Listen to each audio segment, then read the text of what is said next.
So in 2 dimensions, we now have 2 terms, d squared by dx squared of the potential plus d squared by dy squared of the potential, and that's going to equal 0. Okay, and this is a classic partial differential equation. You try to have the acceleration of one be equal to the acceleration of the other at all points. Unfortunately, in order to solve this particular equation, we're going to need an infinite number of constants to our resulting equation, meaning we're going to have some kind of series. The other thing we need is we need an infinite number of boundary conditions, right? So, if we're dealing in real space, we need lines that surround the region that we're looking at, or circles, with infinite number of points. And to kind of visualize what a solution would look like, imagine that you had, let's say, like a square region, and then along those edges you had, different boundary conditions like that.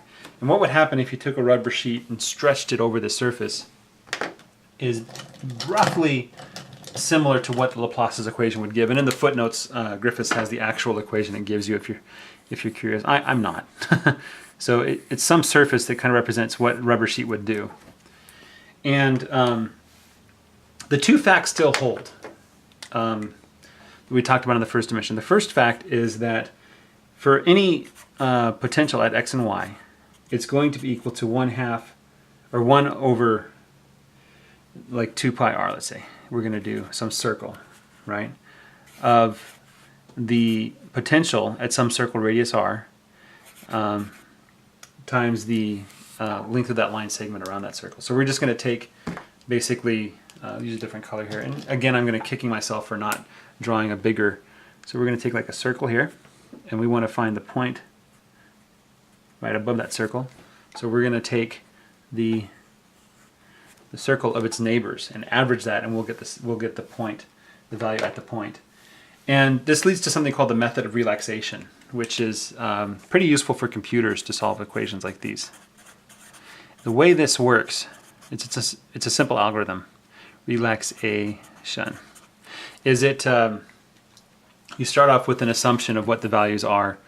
It doesn't have to be very good, and then you just start averaging each of the different regions, including the boundary condition. So the boundary condition is going to start moving certain points up or down, and just keep averaging, and after a while the function is going to stabilize and you'll have your solution. It's a numerical method that's pretty effective. The other thing to note is that there is no local max or min.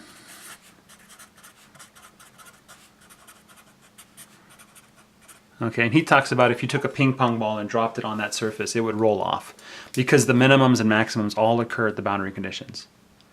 Okay, and the other interesting thing is that the geometry used to fulfill the boundary conditions is the minimum geometry. So his point is that if you've ever had one of those cans with the pop, it's like you buy a jar of jam, and if you open it up and close it and you touch the top, it'll pop. That's because there's 2 different surfaces that satisfy the boundary conditions of that particular jam jar. But Laplace's equation would demand that there's only one solution that doesn't pop back and forth. It's just there. So next is 3D, which is where it gets really fun.